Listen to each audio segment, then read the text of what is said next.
We are here to make people feel good about themselves. We really have to feel like we are a day maker for the guest.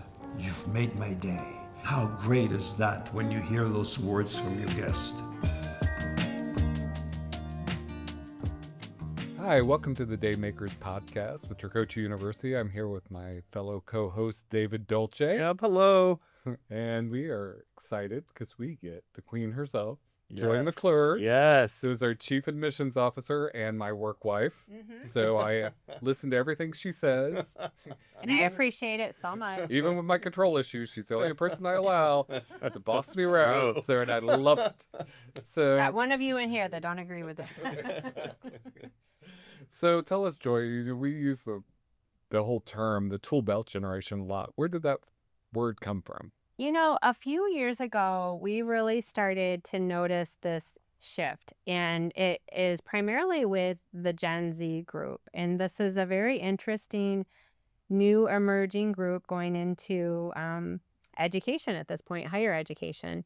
And what is really unique is the tool belt generation is really a generation of seniors looking to pursue higher education, but not necessarily in the traditional four-year path.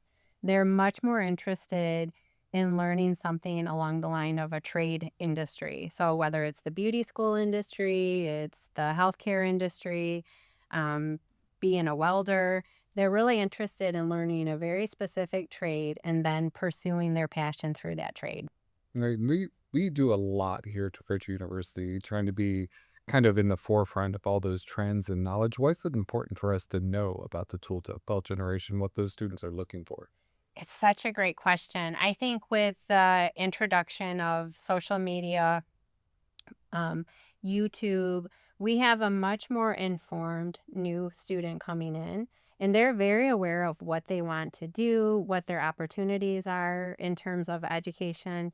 And so when we're ready and we're able to meet them where they are and help them achieve that goal, whether it's going into the beauty industry or if they're interested in something different, we're really a great choice for them. And so they know what emerging trends are. They know how long the program may take. They understand what they want to do when they're done.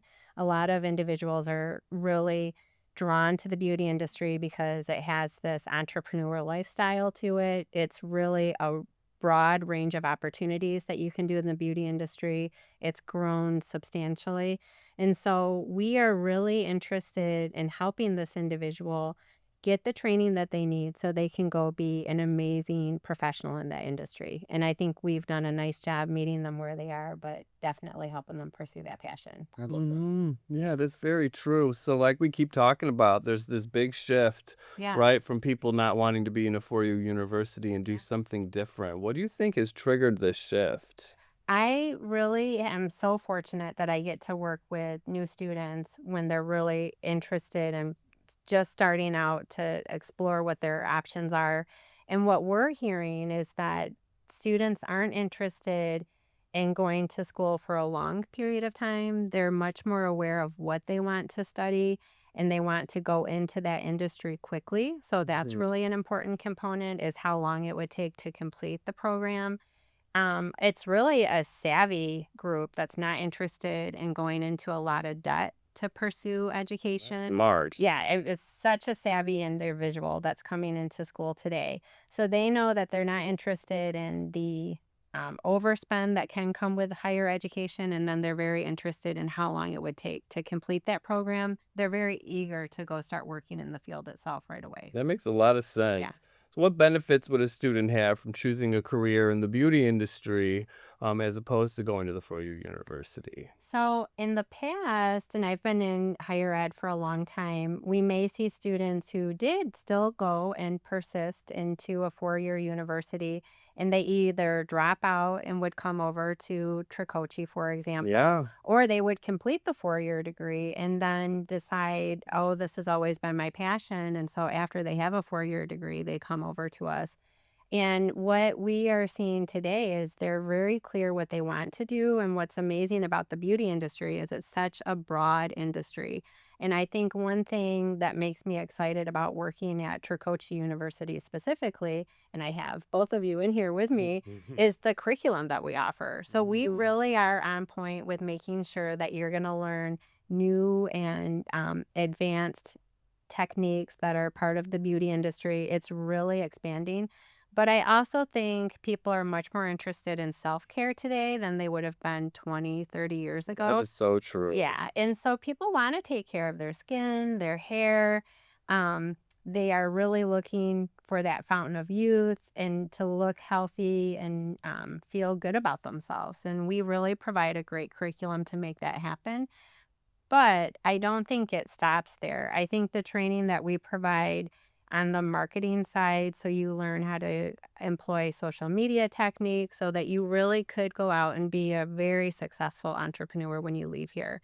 And the experience that students want to see in the clinic is very helpful in terms of making sure you have a book of business right when you walk out of here. I think that's a unique and special feature. So when they walk out as a graduate from Tricoci University, they're really well established already. That matters to the students that are coming in today. This tooled out generation, that's an important component for them. That is. I guess to just have so much research right in front of them that we didn't have. I didn't realize the whole business aspect. But what you mentioned too, when I was at admissions, I was surprised at how many people are like, I went to college. It wasn't for me. My parents told me to do it. Still didn't like it. This is what I want to do. Right. And that describes me because I went to a traditional four-year university.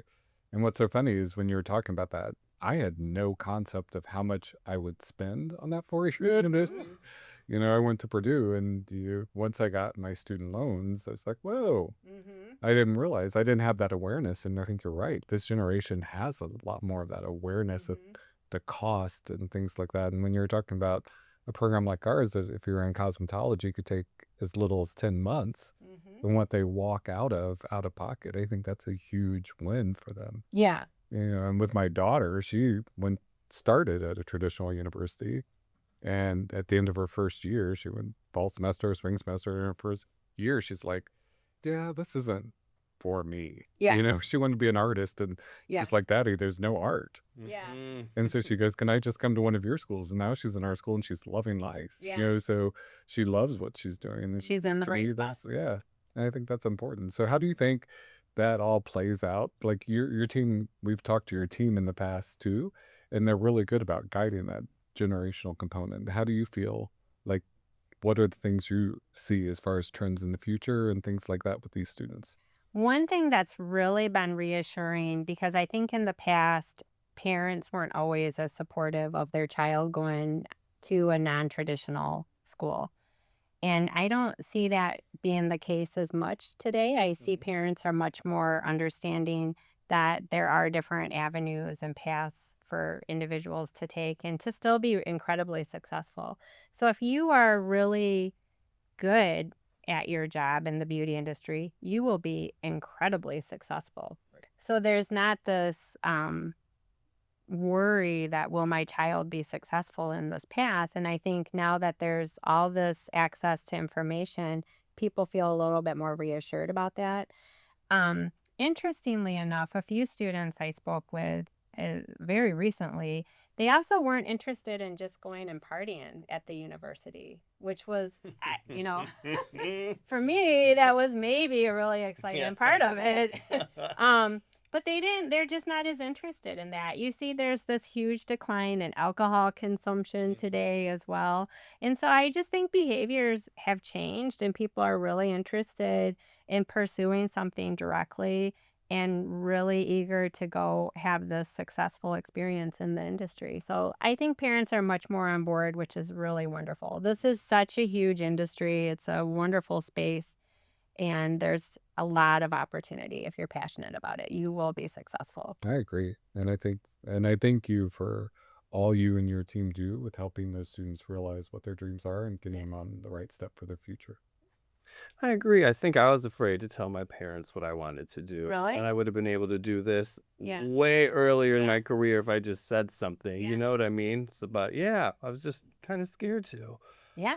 What examples do you have of any students that did go to four-year college? It was a bad experience for them, came to Tricoci University, and then thrived. So luckily in my town, even where I live, I have a Tricoci alum who went to school, has her 4-year degree in education. That's what her parents wanted her to do, so she did it. But the desire and passion for the beauty industry never left her. So after completing her 4-year degree, she decided to go to Tricoci. And she now runs an incredibly successful salon in my town, and she hires a lot of Tricoci grads. So that's a great example of somebody who went to Tricoci over 10 years ago and really followed that traditional path, but still ended up at Tricoci anyway. So working for her today is somebody from the tool belt generation, Nikki. Yes. She just knew right out of while she was in high school, and that's what's amazing is we have all these partnerships with high school so that you can start pursuing this trade a lot of times while you're in high school. She knew this is what she wanted to do, went to a private high school. Her parents were very supportive of it, and now at the age of 20, she's very successful working at the salon that a Tricoci alumni started. So in that same building, there's the student who went to a 4-year school and eventually found her path here. And then there's the tool belt generation that did it much more quickly. And she's working and thriving at the age of 20 in a field that she loves and is passionate about. That's true. Yeah. That's great. That's Yeah. awesome. Yeah. I know both of them. So Yeah, you you put know it into both that of them. perspective. I'm like, Yeah. that's really cool. I know. And she hires a lot of, there's probably 3 or 4 Tricoci grads working there now. And that's something that I think is cool about the industry as well, in terms of the beauty industry. It's always been for everybody. It's probably one of the most inclusive industries I know of, to tell you the truth. But that's a great example of how it's evolved and changed. So the tool belt generation is here to stay, and I'm here for it. I think they're love it. amazing. Yeah. I think too, like, would you agree, somebody like me that's got ADHD, it's hard for me to learn, hard for me to pay attention. Like, I feel I would have failed out of a traditional college environment. When I went to beauty school, this is when my family started to see me progress and actually do stuff. I remember my stepdad being like, this is the perfect industry for you and that crazy brain that you have. Yeah. And then I've thrived. So I think a lot of people have that same experience, would you think, in college? I think it's that, but also some of the different people I've spoken with who work in the industry now, they weren't confident. And now they're in the beauty industry. They're behind a chair. They're transforming lives. We call them DayMakers for a reason. Yep. And now they're confident because beautiful. they are in their right element. So I think that it's also a great learning experience, but I think your confidence really blooms when you're in the right environment. And that's what I see on a daily basis. It's amazing. Yes, I love it. Yeah. Yeah, and that's great.